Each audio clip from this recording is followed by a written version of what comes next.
Nós adoramos cantando, iniciando o culto, cantando o hino, o grande amor de Deus. O coro cantou um louvor belíssimo sobre a graça que é bastante para mim.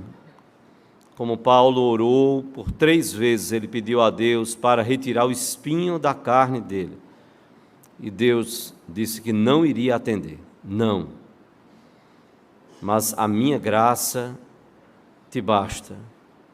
A graça do Senhor Jesus é bastante. Nós adoramos ouvindo o coro cantar sobre esta graça maravilhosa, esta graça bastante para mim.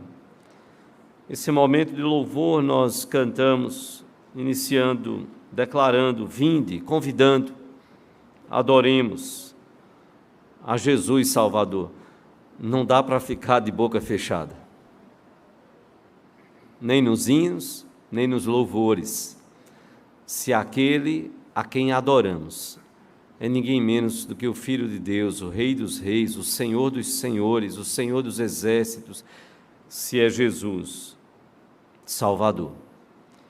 Nós também declaramos, a Ti eu vou clamar, pois tudo vem de Ti, tudo está em Ti. Nós então dissemos, eu me rendo aos Teus pés, eu me lanço em Teus braços, onde encontro o meu refúgio. Nós também declaramos, mesmo quando nos sentimos fracos, tristes e sem direção, e não se engane, cristãos também passam por momentos dificílimos. Está aí o exemplo do apóstolo Paulo, se você talvez nunca leu o Novo Testamento, para encontrar ele declarando que chegou a se desesperar até a morte. Mesmo quando nos sentimos fracos, tristes e sem direção, Tu serás e Tu és também a nossa força, a nossa salvação. Tu és a alegria do nosso coração. Então terminamos cantando este belo louvor que nos faz pensar sobre as palavras de Jesus. Aprendam de mim. Que grande desafio para os nossos corações. Aprendermos do Senhor Jesus Cristo. Aprendermos dele, uma vez que nos declaramos como cristãos. A quem nós seguimos? De quem nós somos discípulos? Somos discípulos do Senhor Jesus Cristo.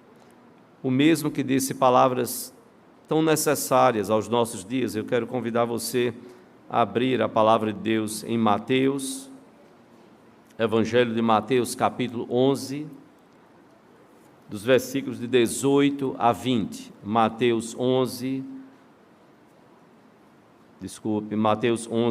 não 18 a 20, mas de 28 a 30. Mateus 11, de 28 a 30. Nós não vamos ter hoje a saída das crianças. Por isso que eu quero pedir que os pais fiquem com as suas crianças. Os pais fiquem com os seus filhos. Quero pedir que cada um deles possam estar próximos e com os seus filhos, acompanhando os seus filhos. Mateus 11, dos versículos de 28 a 30. Eu vou convidar a igreja a se colocar de pé. Nos diz a palavra de Deus, Mateus 11, de 28 a 30, nos diz a palavra: Vinde a mim, todos vós, todos os que estáis cansados e sobrecarregados, e eu vos aliviarei. Tomai sobre vós o meu jugo, e aprendei de mim, porque sou manso e humilde de coração, e achareis descanso para a vossa alma, porque o meu jugo é suave e o meu fardo é leve. Vamos ler juntos estes 3 versículos, Mateus 11, de 28 a 30. Vamos ler juntos. Vinde a mim, todos os que estáis cansados e sobrecarregados, e eu vos aliviarei. Tomai sobre vós o meu jugo e aprendei de mim, porque sou manso e humilde de coração, e achareis descanso para as vossas almas. Porque o meu jugo é suave e o meu fardo é leve. Vamos orar ao Senhor, vamos curvar a nossa fronte. Pai, nós te bendizemos e te adoramos, porque Tu nos chamas, ó Deus, a sermos discípulos, seguidores do Teu Filho Jesus. Nós te adoramos, ó Pai, porque Tu nos concedes o Teu Espírito. É Ele quem nos convence do pecado, da justiça, do juízo. É o Teu Espírito que converte o nosso coração, que transforma o nosso coração a cada dia, que nos faz voltar para os Teus caminhos, para a Tua vontade.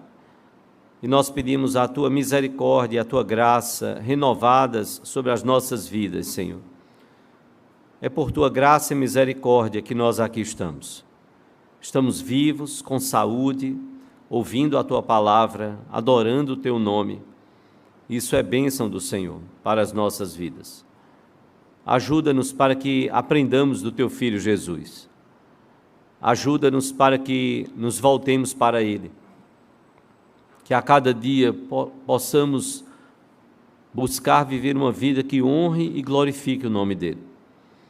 Nos ajuda para que a cada dia busquemos aprender mais do Teu Filho Jesus, mais dEle, muito além de sobre Ele, mais dEle, mais com Teu Filho Jesus, para que pareçamos mais com Ele e que o mundo possa ver o Teu Filho Jesus em nós. Clamamos a Tua graça e misericórdia. Tira, ó Deus, aquilo que nos impede de irmos ao Teu Filho Jesus, de crermos nele, de entregarmos nossa vida a Ele e de seguirmos o Teu Filho Jesus até o dia em que o Senhor nos chamar. Clamamos isto, ó Deus, com o perdão dos nossos pecados, em nome de Jesus e para a glória dEle, hoje e sempre. Amém, Senhor. Amém. Podeis assentar-vos. Quantas regras já impuseram sobre você na vida cristã? Logo no primeiro ano de pastorado, eu nunca esquecerei de um novo convertido, que ele marcou um gabinete, pastoreávamos em Arthur Lundgren, e este homem, novo convertido, com alguns meses de convertido a Cristo, ele disse: pastor, eu estou angustiado porque eu fui cobrado por um presbítero da igreja. E eu achei meio estranho, mas eu deixei ele falar à vontade. Eu disse: qual foi a cobrança, qual foi o problema? Ele disse: não, tem um trabalho de evangelismo à tarde aqui no bairro. Certo, ok.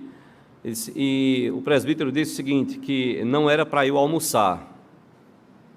Aí eu achei estranho, né? Eu disse: não era para almoçar? Como assim? Ele disse: no domingo, porque a gente podia tomar o café da manhã, vinha para a escola dominical, e como o trabalho era à tarde, não era para almoçar. Eu disse: sim, mas com que finalidade não almoçar? Ele disse: jejum. Tinha que jejuar para poder evangelizar com poder. Eu parei, eu fiquei preocupado. Eu fui procurar o presbítero da época, tentar entender o que estava se passando no coração. E outra, a opção de jejum, ok, eu posso fazer uma opção de jejuar, mas eu impor esse jejum a outro irmão baseado em que da Bíblia? Não, você olha, vai sair para o evangelismo tal à tarde, então nada de almoço para orar e jejuar e ponto final. Eu digo: não, como obrigação não. Você pode fazer um propósito diante de Deus, você pode estar querendo ter mais tempo, concentrar-se mais, dedicar-se mais, e aí sim você tomar a decisão de jejuar. Mas você impor esse jejum sobre os outros, não. Até mesmo quando, por exemplo, nós convidamos você a ficar de pé ou a fechar os olhos, mas não desejamos que isso seja uma carga, como uma lei, como um peso, e às vezes até temos que esclarecer até as nossas crianças, porque nós não vamos ter uma ordem na Bíblia dizendo: ao orardes, fechareis os vossos olhos. Você não vai ter uma ordem nesse sentido. E é até bom quando a gente conscientiza por que a gente fecha os olhos. A oração não é mais espiritual porque ela está de olhos fechados. E como a gente precisa cuidar de algumas regrinhas e alguns procedimentos, e a gente fecha os olhos sim para se concentrar, para pensar bem e não estar com a atenção distraída. E aí como a gente precisa cuidar para que não aconteça como os fariseus, que criaram para mais de 600 regras, sobrecarregando os mandamentos que Deus havia dado. Por exemplo, eles tinham 40 regras para você cumprir, se no dia de sábado você precisasse dar um nó. Um nó. Sabe o que é um nó? Pronto. Então os fariseus diziam, olha, você tem 40 regrinhas aqui que você tem que cumprir para não você correr o risco de estar trabalhando no dia de sábado. Trabalhando no dia de sábado. E assim, os fariseus foram sobrecarregando o coração das pessoas. Li certa vez a respeito de um recém-convertido ao Evangelho. Diz a história que ele causou um grande reboliço no templo que ele passara a frequentar, diante de um estranho problema que ele demonstrava possuir. Aquele novo convertido, recém-convertido, ele não conseguia fechar os dois olhos ao mesmo tempo enquanto orava. Ele não conseguia fechar os dois olhos. Informado então da situação, diz a história que o principal dirigente daquela igreja se dispôs a investigar o caso. E o objetivo dele era auxiliar aquele novo convertido a superar aquela dificuldade de conseguir fechar os dois olhos ao mesmo tempo. Entendia que o problema prejudicava a concentração, sim, tão necessária nos instantes destinados às orações. Na qualidade de bom observador, aquele que se propôs a ajudar, ele percebeu que o novo discípulo, o novo convertido, ele demonstrava um ar de preocupação e de medo enquanto orava. Parecia esforçar-se para fechar os olhos, mas não conseguia. Quando fechava um olho, o outro abria. E assim sucessivamente, num gesto de visível intranquilidade no meio da igreja onde ele estava. Ele buscou conhecer os antecedentes daquele homem. Ficou sabendo que se tratava de uma pessoa modesta, que levava uma vida muito agitada, muito movimentada, e que em mais de uma oportunidade havia sido vítima da maldade dos homens. Recém-chegado à igreja, convertido, ainda portava alguns comportamentos contrários aos ensinamentos espirituais da Bíblia, sendo então comum ouvi-lo queixar-se do mundo e das pessoas. Interessado e preocupado com o noticiário atinente a crimes, a roubos e ações infelizes dos homens, fazia frequentes comentários do tipo: tem muita gente ruim no mundo, Deus é pai de todos, e a gente já viu pela Bíblia que não é isso, né? Mas uma coisa é certa, ele tem um bocado de filhos que não valem nada, dizia esse homem. Então, diante de todos esses lances, o dirigente daquela igreja esperou surgir uma oportunidade e convidou-o então para uma conversa franca, os dois em um ambiente reservado.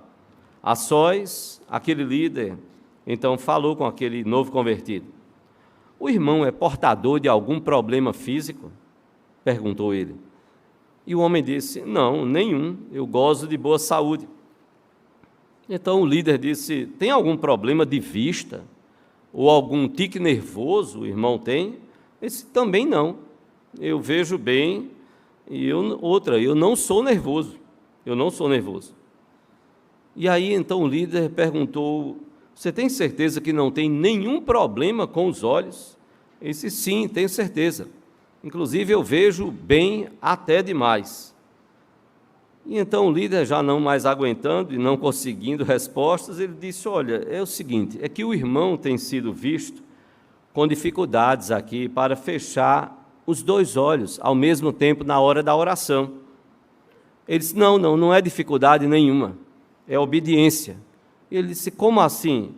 Ele disse: Jesus não disse orai e vigiai? É isso mesmo, eu cumpro até quando eu estou orando. Eu oro ao Senhor com um olho fechado, mas fico com o outro olho bem aberto, de olho nos homens, de olho nos homens. Quantas regras nós vamos precisar estabelecer? Vamos sobrecarregar com tantas regras, quantas regras, para então poder olhar para as pessoas e dizer: de fato, verdadeiramente você está seguindo ao Senhor Jesus Cristo. Quando o nosso coração é transformado, quando nós nascemos de novo, quando temos uma nova vida em Cristo, quando somos alcançados pelo arrependimento que vem de Deus, Jesus passa a ser o centro e o valor supremo das nossas vidas.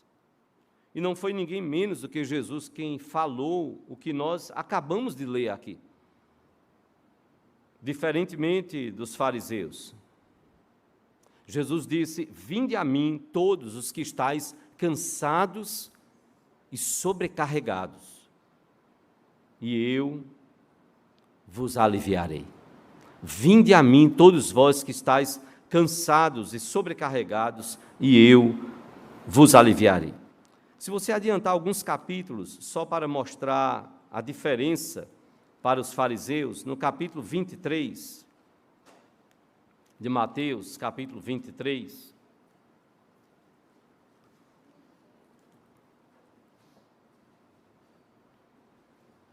e é um capítulo, esse capítulo 23, depois você pode ler com mais calma em casa. Ele é um capítulo que Jesus condena muitas atitudes dos escribas e fariseus, líderes religiosos daquela época, do judaísmo. E no versículo 4, Jesus diz o seguinte, Mateus 23, versículo 4: atam fardos pesados, os fariseus, e difíceis de carregar, e os põem sobre os ombros dos homens. Entretanto, eles mesmos nem com o dedo querem movê-los. Jesus diz: olha, os escribas e fariseus vão colocando sobre o povo, sobre os homens, a fardos, cargas pesadas de carregar, que eles não querem nem com o dedo, não querem nem ter o trabalho mínimo de com o dedo tentar mover, ou seja, eles não querem ter nenhum trabalho, mas lançar sobre os outros, eles vão lançando. E para dar também um exemplo do que os fariseus eram capazes de fazer, para dizer que não se podia trabalhar no sábado, uma casa estava pegando fogo, eles diziam: você não pode tirar nada da casa. E aí alguém dizia: sim, mas eu vi um fariseu entrando lá. Ah, não, mas você não entendeu o que o fariseu foi fazer. E ele então fez o quê? Ele saiu com um bocado de roupa, então ele está trabalhando, ele está tirando as roupas de dentro da casa. Disse: não, ele entrou na casa, vestiu as roupas e saiu vestido, ele não está carregando roupas. Ele não está carregando roupas. A lei para o povo era de um jeito, mas para eles, os fariseus, não, era de outro. Eles tinham um jeitinho deles. Lançar sobre o povo, lançavam fardos, cargas terríveis, pesadas, que nem mesmo eles cumpriam. Jesus faz isso o contrário. Jesus diz: vinde a mim todos os que estáis cansados e sobrecarregados. E ele sabia o quanto o povo de Israel estava cansado dos fardos, das cargas lançadas pela religiosidade judaica. Jesus viu o peso, não só do judaísmo, mas das outras religiões da sua época. Por 2 vezes aqui Jesus falou sobre descanso, quando ele diz: vinde a mim todos estáis cansados e sobrecarregados, e eu vos aliviarei. Tomai sobre vós o meu jugo e aprendei de mim, porque sou manso e humilde de coração, e achareis descanso para a vossa alma. Eu vos aliviarei, eu trarei descanso, vocês vão achar descanso para a alma, para o coração de vocês. Por 2 vezes Jesus se preocupou, nesses poucos versículos, de falar sobre isso, porque ele sabia do peso, das exigências das religiões. E como nós temos tantos e tantos grupos, e até como evangélicos, nós não estamos livres disto, de estarmos com tantas cargas que o próprio Deus não colocou para nós, não nos impôs, e nós precisamos ter muito cuidado com isso, para não estarmos cheios de boas obras, de cargas, e lançando mais e mais cargas e pesando sobre os ombros dos outros. E é interessante que também, ao mesmo tempo, Jesus não falou de que o cristão tem uma vida fácil, não. Ele não estava defendendo que cristianismo, que ser cristão é algo simples, fácil, sem peso, sem lutas. Não, não é isso. Jesus não estava falando disso. E é interessante, então, que quando ele fala deste lado, de que a vida do cristão não é uma vida fácil, mas ele vai falar de um jugo.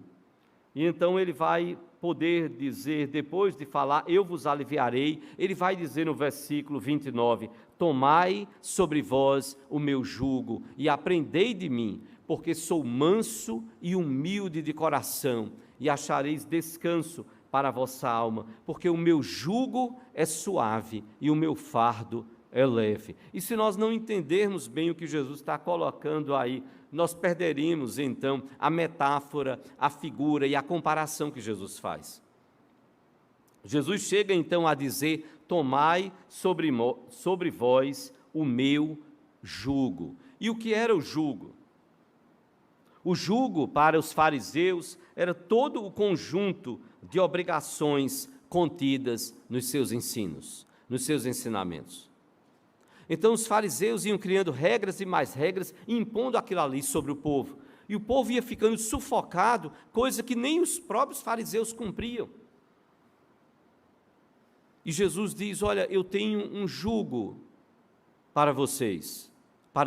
Para os fariseus, repito, era aquele conjunto de regrinhas e mais regrinhas que precisavam ser cumpridas pelo povo. O jugo, literalmente falando, o jugo era uma madeira, e você deve já ter visto uma madeira como se fosse com o ômega ali, que era colocado sobre o dorso de um animal, para que ele pudesse então puxar uma carga e levar uma carga. Às vezes tinha seres humanos que usavam uma madeira para levar então uma carga, mas isso, o jugo era colocado sobre o animal, e não só sobre um, sobre dois. E aquela madeira era colocada de tal forma que encaixava no dorso do animal, e os dois animais então puxavam aquela carga e levavam a carga. Por isso é interessante quando Jesus então diz no versículo 29, tomai sobre vós o meu jugo. E no versículo 30 ele vai nos dizer, porque o meu jugo é suave e o meu fardo é leve. Ele diz, olha, essa madeira que é colocada sobre vocês, primeiro que ele está dizendo, o jugo é meu, eu estou com você. Eu estou dividindo com você, assim como os dois animais, um dividia com o outro. Eu estou dividindo, o jugo é meu. Tomai sobre vós o meu jugo, porque o meu jugo é suave. E o meu fardo, ou seja, a minha carga, ela é leve. Porque também não adiantava ter um jugo suave, uma madeira que fosse suave, ainda que suportasse o peso, e ter uma carga pesada demais. Era preciso equilibrar as coisas. Se o jugo fosse pesado demais, o animal já ia sofrer com aquela madeira pesada demais. E se tivesse uma carga ainda mais pesada, piorava a situação para o animal. Jesus então diz, o meu jugo é suave, e o meu fardo, a minha carga para vocês é leve. A minha carga é leve. Muito diferente, repito, daquilo que os fariseus estavam fazendo. O próprio Senhor Jesus Cristo chegou a dizer que os seus mandamentos não eram pesados. Eles trazem alegria ao nosso coração. Os mandamentos do Senhor são para a glória de Deus e para a nossa felicidade, em decorrência da glória de Deus, da bondade de Deus, é para o nosso bem, é para a nossa felicidade, é para vivermos de acordo com a vontade dEle. Daí porque nós precisamos vir e aprender do Senhor Jesus Cristo. O fardo dEle, a carga dEle não é pesada. A carga dEle, o fardo é leve, são palavras dEle. O fardo não é Jesus. A carga não é o Senhor Jesus Cristo. O fardo está em seguir a Jesus. Sim, a carga está em seguir a Jesus no mundo tão mau. No mundo, como Jesus disse, que nós temos uma geração má e perversa. Ele falou da geração dele, que não é diferente da nossa geração. O fardo, repito, não é Jesus. O fardo está em seguir Jesus no mundo mau. O fardo é amar a tudo versus amar ao Senhor Jesus Cristo. A carga ela pode ser pesada quando nós amamos todas as coisas, mas não amamos ao Senhor Jesus. Se torna um peso viver. E nós não desfrutamos do amor e da bondade do Senhor. O fardo, muitas vezes, Jesus alertou os seus discípulos, quando ele disse que os seus discípulos seriam perseguidos por causa do amor do nome dele. É um fardo, é uma carga, quando por amor a Jesus nós somos discriminados, desrespeitados como cristãos. Nós somos menosprezados, somos largados, deixados de lado. Quando perseguições são lançadas contra as nossas vidas, porque como cristãos nós buscamos viver a vontade e o propósito de Deus para as nossas vidas. Mas nunca esqueça, ele, Jesus, disse: o meu jugo é suave e o meu fardo, a minha carga, o meu fardo é leve. Ele falou de outra forma, se nós olharmos o que o Evangelho de João nos apresenta, e se você puder abrir no Evangelho de João, porque ele disse, como lemos lá em Mateus, quando ele falou que ele aliviaria, vinde a mim todos vós que estáis cansados e sobrecarregados, e eu vos aliviarei. Jesus é, portanto, o alívio, porque João capítulo 7, versículo 37,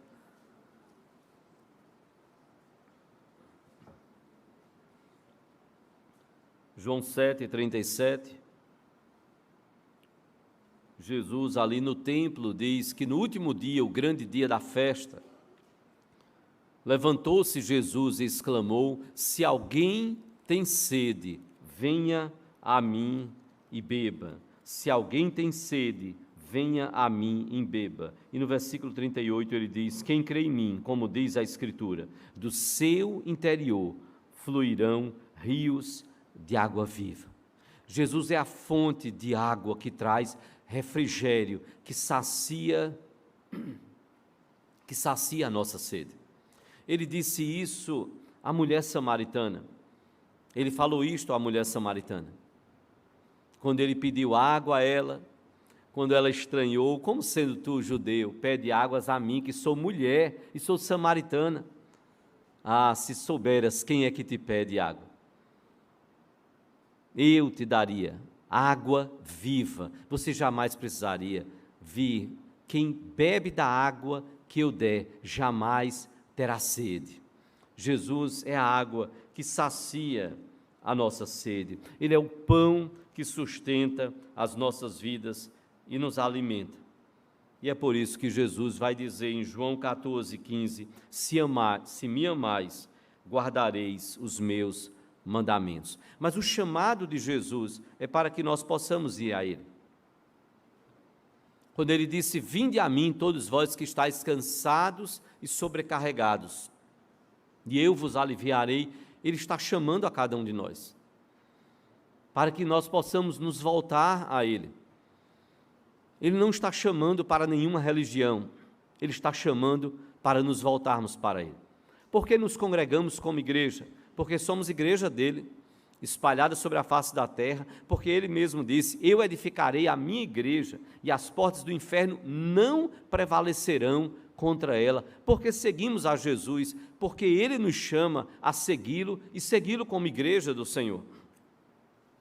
Mas o que é que impede de ir a Jesus? O que é que impede o ser humano de ir ao Senhor Jesus Cristo? Em primeiro lugar, me permita dizer que o que impede o homem, o ser humano, de ir a Jesus, se o convite é tão maravilhoso: vinde a mim todos vós que estáis cansados e sobrecarregados, e eu vos aliviarei.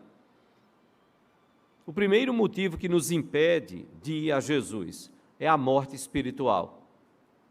O primeiro motivo que nos impede de ir ao Senhor Jesus Cristo é a morte espiritual. É porque estamos mortos.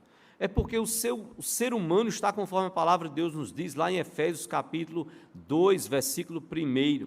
Ele vos deu vida, estando vós mortos nos vossos delitos e pecados. Um morto não tem vontade própria. O morto não tem condição dele mesmo se levantar e ir. Ele está morto. E é isso que a palavra de Deus nos fala.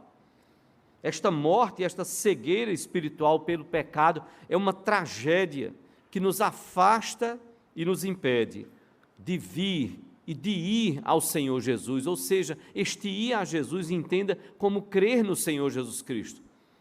O que impede este homem, este ser humano, de ir a Jesus, de crer, é porque ele está morto, conforme a Bíblia nos diz, nos seus delitos e pecados.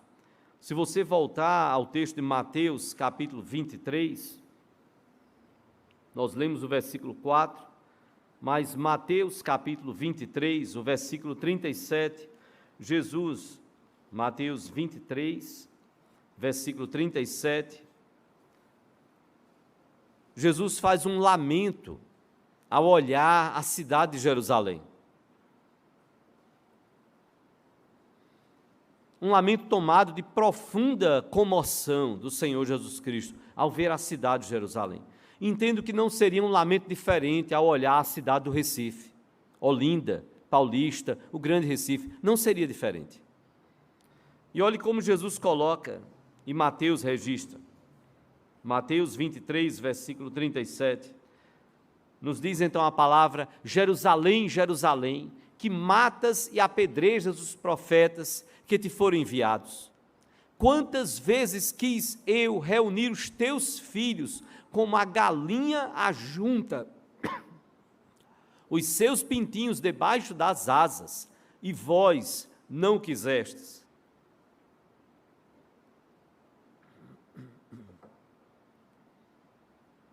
E com tristeza Jesus diz no versículo 38, eis que a vossa casa vos ficará deserta.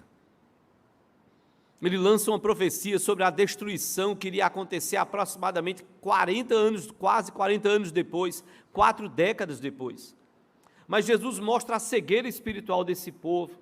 Jesus mostra como Jerusalém, apesar de tanta religiosidade, de tantos rituais, de tantas religiões, de tantos deuses, não só do judaísmo, do próprio judaísmo que deveria glorificar a Deus, com os fariseus, saduceus, zelotes e tantos outros grupos do judaísmo, deveriam manifestar a glória de Deus. Não, eles estavam compactuados com o Império Romano, roubando o povo, enganando o povo.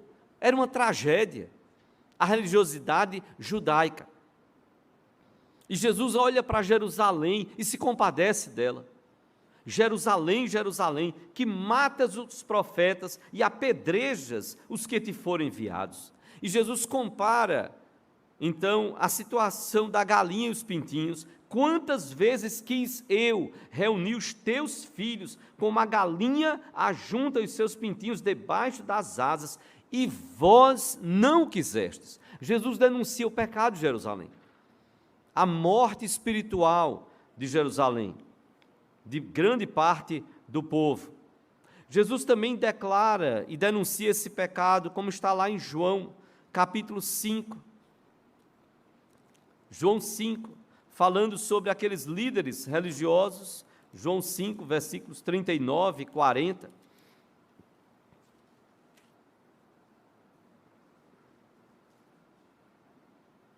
Quando diante de tanta incredulidade do povo, João 5, versículo 39 e 40, ele diz: examinais as Escrituras, porque julgais ter nelas a vida eterna. Ele diz, Jesus estava dizendo àqueles líderes do judaísmo: olha, vocês examinam as Escrituras, porque vocês julgam, vocês entendem que nelas, nas Escrituras, estão de fato, está a vida eterna.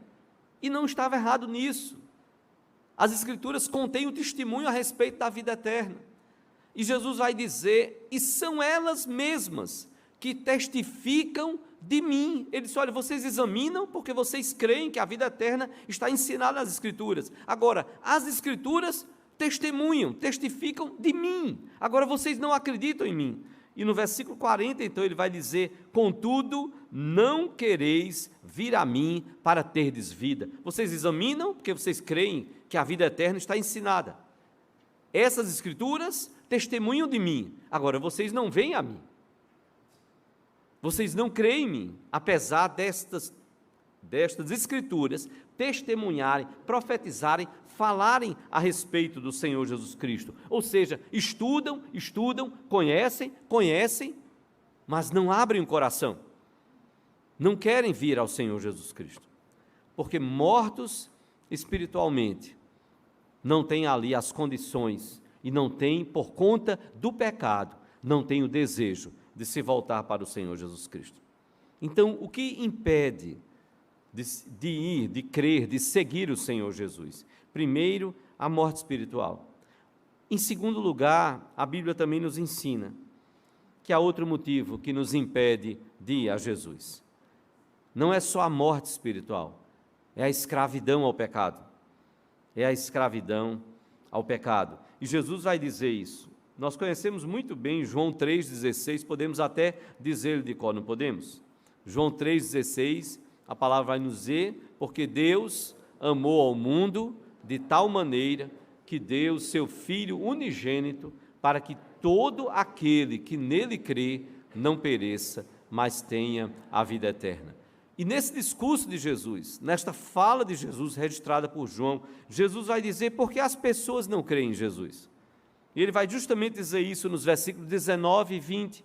Veja o que está aí em João 3. A gente lê tanto 16 que esquece o que Jesus diz nos versículos 19 e 20. Porque antes Jesus disse: quem nele crê, quem crê no Filho de Deus, em Jesus, não é julgado. Versículo 18. O que não crê já está julgado, porquanto não crê no nome do unigênito Filho de Deus. E aí Jesus diz: que julgamento é esse? O julgamento é este, que a luz, que é Jesus, a luz veio ao mundo, e os homens amaram mais as trevas do que a luz. Por que eles amaram mais as trevas? Porque as suas obras eram más, as suas obras eram más. E ele vai dizer no versículo 20, pois todo aquele que pratica o mal aborrece a luz, e não se chega para a luz, a fim de que as suas obras, a fim de não serem arguídas as suas obras. Porque estão vivendo no pecado, porque estão escravizados no pecado, eles não amam a luz, eles não amam ao Senhor Jesus Cristo, eles querem continuar na prática do pecado, distantes de Deus, não querem ter suas vidas transformadas, corrigidas pelo poder de Deus. O que impede de ir a Jesus? A morte espiritual nos impede de irmos ao Senhor Jesus Cristo. A escravidão ao pecado nos impede de irmos ao Senhor Jesus Cristo. Talvez você esteja dizendo: meu Deus, se eu estou morto espiritualmente, se eu sou tomado pelo pecado e o pecado me toma, como eu posso ser salvo? E a palavra de Deus vai então nos dizer: é o Pai, é Deus Pai, quem nos concede a dádiva, a bênção de nascermos de novo. É Deus Pai que nos concede a bênção do arrependimento para virmos ao Senhor Jesus Cristo. Por isso que Efésios vai dizer: Ele vos deu vida. É o Pai que nos dá vida. É o Pai que nos pega mortos e nos concede vida, para que a gente possa se voltar para Ele e possamos desejar aprender do Senhor Jesus Cristo, como nós cantamos aqui, as palavras de Jesus: aprendam de mim. Se você abrir em João capítulo 6, versículos 44 e 65, João 6, o versículo 44, é Jesus quem vai nos dizer isto. João 6, 44. É Ele quem vai nos dizer: ninguém pode vir a mim se o Pai que me enviou, o Pai foi quem enviou o Filho, não o trouxer, e eu o ressuscitarei no último dia. Ninguém, disse Jesus, ninguém pode vir a mim se o Pai que me enviou, que enviou Jesus, não o trouxer. É o Pai quem nos traz aos pés do Senhor Jesus Cristo. Jesus diz isso nesse versículo 44. Mas ele vai também repetir e reforçar isso no versículo 65, ao contrastar com atitudes daqueles que não creram no Senhor Jesus. E diz a Bíblia, então, no versículo 64, ele vai dizer: contudo, há descrentes entre vós, pois Jesus sabia desde o princípio quais eram os que não criam e quem o havia de trair, Judas. E então diz a palavra, e prosseguiu, ou seja, Jesus continuou dizendo: por causa disto é que vos tenho dito, ninguém poderá vir a mim, se pelo Pai não lhe for concedido. Jesus olha para os seus seguidores e diz: olha, eu sei que no meio de vocês tem descrentes, eu sei disso. Jesus sabia mesmo até quem o havia de trair, e nem por isso deixou de incluí-lo no grupo dos apóstolos, porque precisava cumprir as Escrituras. Então ele estava olhando para os seus discípulos, dizendo: eu sei que tem descrentes no meio de vocês. E Jesus vai dizer por que tinha descrentes, porque ele sabia. E aí ele vai então dizer: porque de fato não adianta estar seguindo fisicamente e o coração não está ali. Porque Jesus vai reconhecer que esse coração só pode estar rendido a Ele, se o Pai trouxer aquele coração rendido ao Filho. Não tenha dúvida de que Jesus veio para reunir as suas ovelhas. João 11, 52, você vai encontrar o próprio Senhor Jesus Cristo dizendo isso. João 11, 52. João testemunha dizendo sobre o sacerdote, no versículo 51 e 52, ora, ele não disse isto de si mesmo, mas sendo sumo sacerdote naquele ano, profetizou que Jesus estava para morrer pela nação, e não somente pela nação, mas também para reunir em um só corpo os filhos de Deus que andam dispersos. Jesus veio para reunir não só os eleitos da nação de Israel, porque Paulo vai dizer que nem todos são eleitos, mas quaisquer outros que estejam dispersos na vontade de Deus, eles serão reunidos debaixo de um só pastor, o Supremo Pastor. Jesus veio para reunir as suas ovelhas. O seu plano não será frustrado. Ele diz que nenhum só dos seus seguidores se perdeu, dados pelo Pai.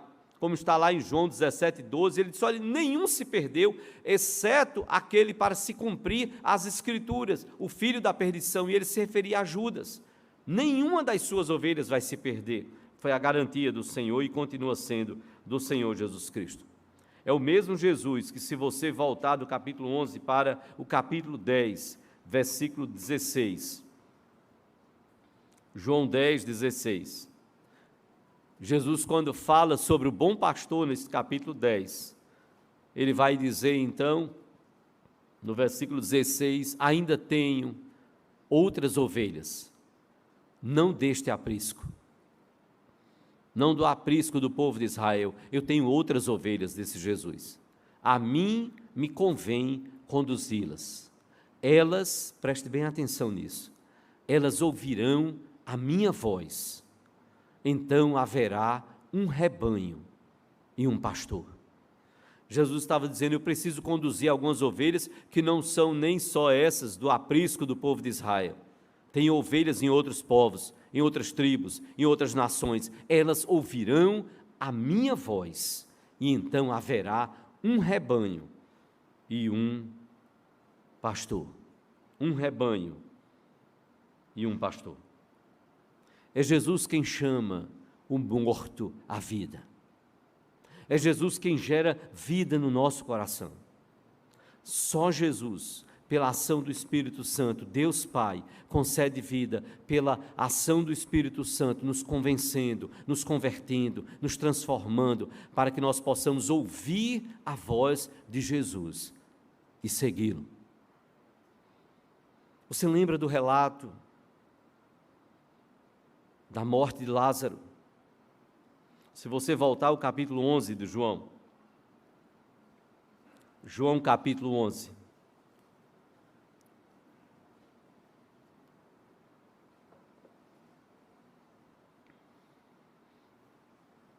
os versículos 43 e 44, João 11, os versículos 43 e 44, E só para refrescar a sua memória, Jesus deixou passar os dias, e quando Jesus chegou, depois de ter tido a notícia, depois de anunciar para os seus discípulos que Lázaro estava doente, a palavra então nos fala que, olhando para Marta, para Maria, ele pediu para ir até o túmulo. Elas alertaram: mestre, já faz 4 dias, ele cheira mal. Ele cheira mal. Melhor do que falar isso, porque se já fazia 4 dias, e Jesus bem sabia disso, e ele chegou e já tinha a notícia que estava morto, que já estava posto lá no sepulcro, era talvez melhor perguntar: o senhor vai fazer alguma coisa? Porque o senhor sabe que ele está morto, não é? Naturalmente que ele sabia, e elas sabiam disso. E elas alertaram ele. Mas ele foi até lá. A Bíblia diz que Jesus chorou. Jesus sabia que ia ressuscitar Lázaro e chorou. Tomado de uma emoção sincera, porque Lázaro, Marta e Maria eram grandes amigos, por onde Jesus passava na cidade de Betânia, e por vezes ele se hospedava lá na casa deles, possivelmente 3 irmãos solteiros abençoados, que receberam a Jesus, tiveram a bênção, o privilégio de acolher Jesus no seu lar. Mas agora Lázaro estava morto e Jesus chora. Os judeus que estão ao seu redor questionam: será que este que abriu os olhos aos cegos, será que ele não poderia ter curado?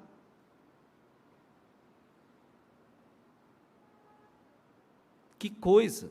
Os judeus foram tomados de uma visão de Jesus chorando. E eles disseram: vede o quanto o amava. Vede o quanto ele o amava. Vede o quanto o amava. A própria Maria chegou a dizer a Jesus: se o Senhor estivesse aqui, meu irmão não teria morrido. Reconhecendo tão grande o poder do Senhor Jesus Cristo.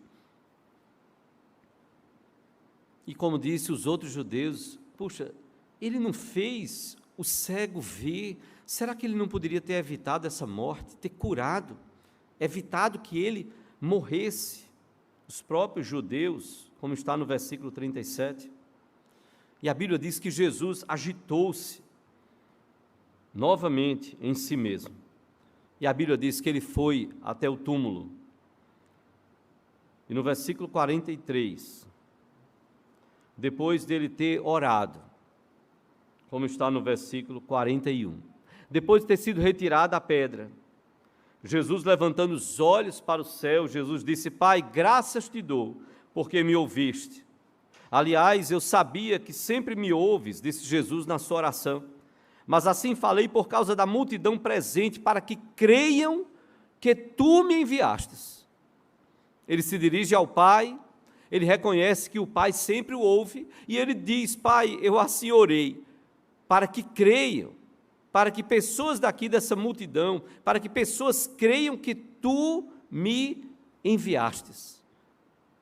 Creiam que tu me enviastes. E a Bíblia diz então, no versículo 43, e tendo dito isto, tendo orado assim, Jesus clamou em alta voz: Lázaro, vem para fora. Que bênção! Aquele que estava morto, diz a Bíblia, ele saiu daquele túmulo. Saiu aquele que estivera morto, tendo os pés e as mãos ligados com ataduras e o rosto envolto num lenço. Então lhes ordenou Jesus: desatai-o e deixai-o ir. A ordem de Jesus foi: Lázaro, vem para fora. Só por ordem daquele que é a ressurreição e a vida é que o morto pôde se levantar. Assim sou eu e você, assim é o nosso coração. Morto espiritualmente, nós não podemos ir a Jesus. escravizados ao pecado, ou seja, que fomos tomados do pecado original e continuamos a pecar e temos que estar na luta contra o pecado, mas sozinhos nós não conseguimos nos desgarrar dessas amarras do pecado. Só pela ordem de Jesus é que nós podemos ter vida novamente. É ouvindo o chamar de Jesus. Ele que nos concede a vida, porque Ele é a ressurreição e a vida. Jesus não teve dúvida. Jesus não pediu para tirar a pedra e Jesus não ficou questionando: Lázaro? Lázaro?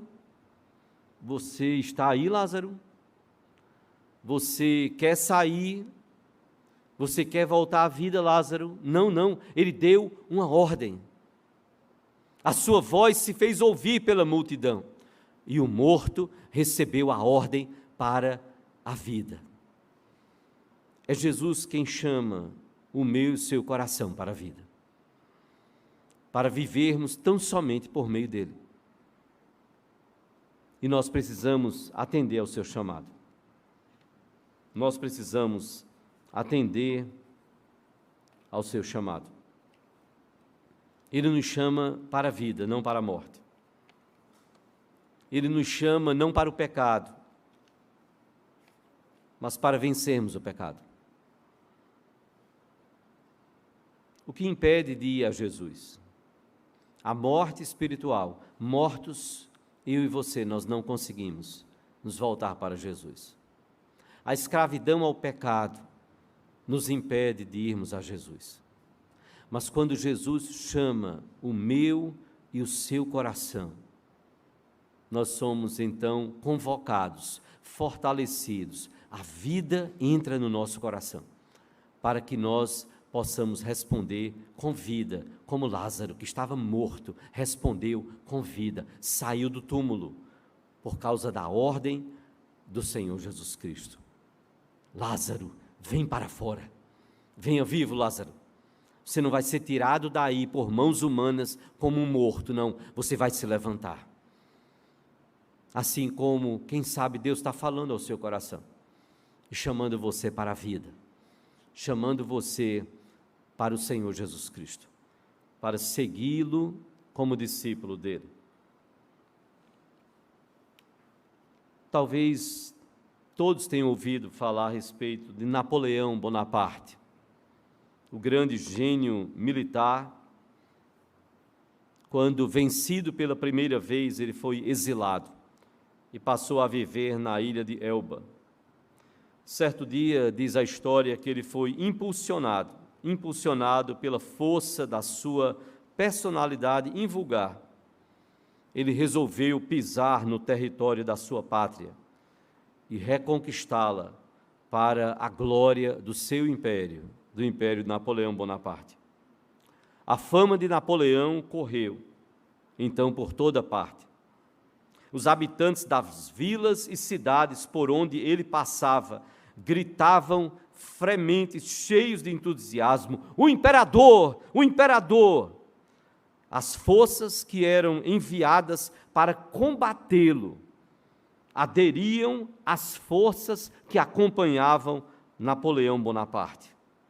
O rei que estava ocupando o trono, quando soube de Napoleão, movendo multidões, diz a história, que o rei fugiu.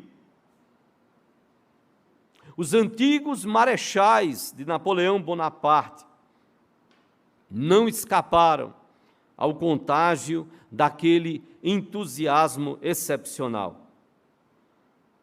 Porém, Napoleão Bonaparte passou.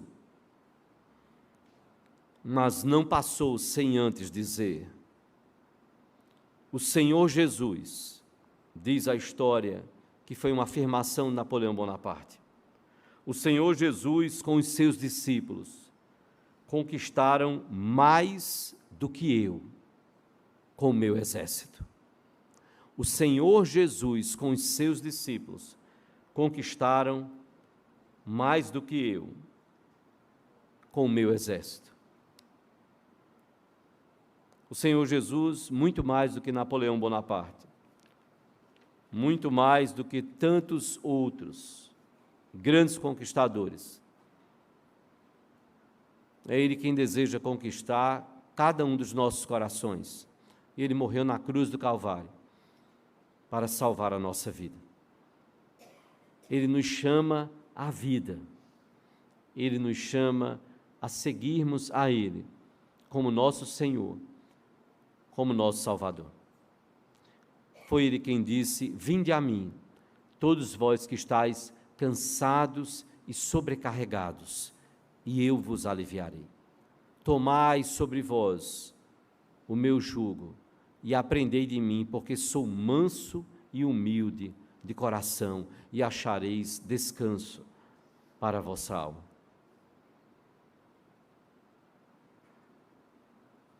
Porque o meu jugo é suave e o meu fardo é leve. O chamado de Jesus foi: vinde a mim, vinde a mim. Eu convido você a baixar a sua cabeça. Nós vamos orar ao Senhor nesse momento.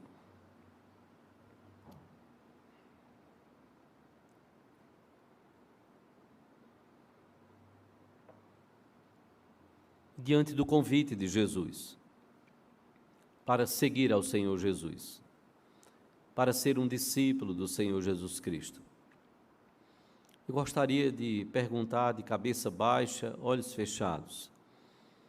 Eu quero perguntar a alguém que ainda não entregou sua vida ao Senhor Jesus, mas gostaria de levantar uma de suas mãos e de entregar a sua vida ao Senhor nesta noite. Há alguém que ainda não tomou esta decisão, mas gostaria de tornar pública esta decisão entre você e Deus, mas desta forma tornando pública a sua decisão pelo Senhor Jesus Cristo. Há alguém que ainda não entregou sua vida a Jesus, mas gostaria de, nesta noite, entregar-se ao Senhor, atender ao chamado de Jesus. Vinde a mim, todos vós que estáis cansados e sobrecarregados, e eu vos aliviarei. Há alguém que ainda não tomou esta decisão, mas gostaria de tomá-la nesta noite, gostaria de levantar uma de suas mãos. Pai, Tu conheces, ó Deus, os nossos corações. Tu sabes o quanto precisamos do Senhor, a cada dia, mais e mais. O quanto precisamos atender ao Teu chamado e ouvir a Tua voz no nosso coração, dizendo: vinde a mim. Ó Deus, se há alguém aqui que ainda não entregou sua vida ao Senhor Jesus, Tu conheces. E nós esperamos no Senhor que Tu possas trazer cada coração rendido aos pés do Teu Filho Jesus. Há tantos outros, ó Deus, que tomaram esta decisão em algum momento de suas vidas, seja levantando uma de suas mãos, seja vindo à igreja, seja tomando a decisão de se tornarem membros da igreja. Mas, ó Deus, que o Senhor possa nos livrar de tudo aquilo que verdadeiramente nos aproxima de Ti, Senhor. Nos livra, Senhor, dos pesos, dos fardos, das cargas de uma religiosidade vazia, que a Tua própria palavra nos condena. Que possa ser achado mais de Jesus nas nossas vidas.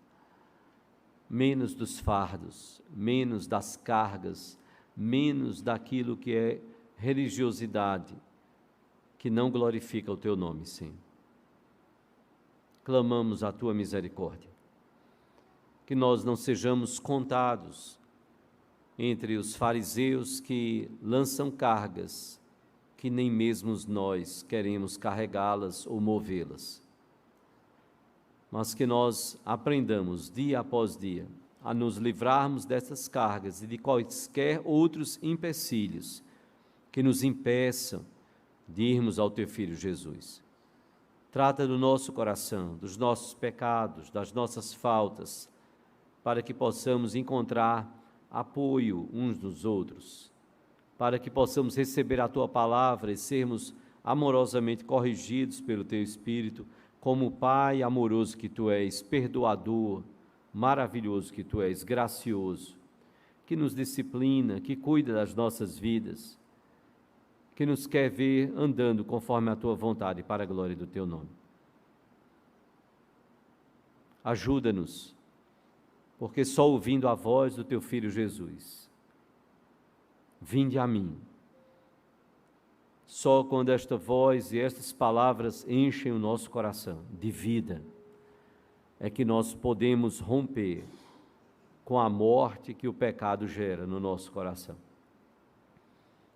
Não nos permita, Senhor, pensar que seguindo a Jesus nós não pecaremos. Nós ainda estamos, ó Deus, debaixo desta pressão da luta contra o velho homem, contra a natureza pecaminosa, mas o Teu Espírito há de nos santificar a cada dia, abençoar a Tua igreja, o Teu povo, dando vida onde o pecado só traz a morte. Nós Te oramos, Pai, porque dependemos de Ti em tudo, Senhor, e clamamos isto no nome de Jesus e para a glória dEle, hoje e sempre. Amém, Senhor.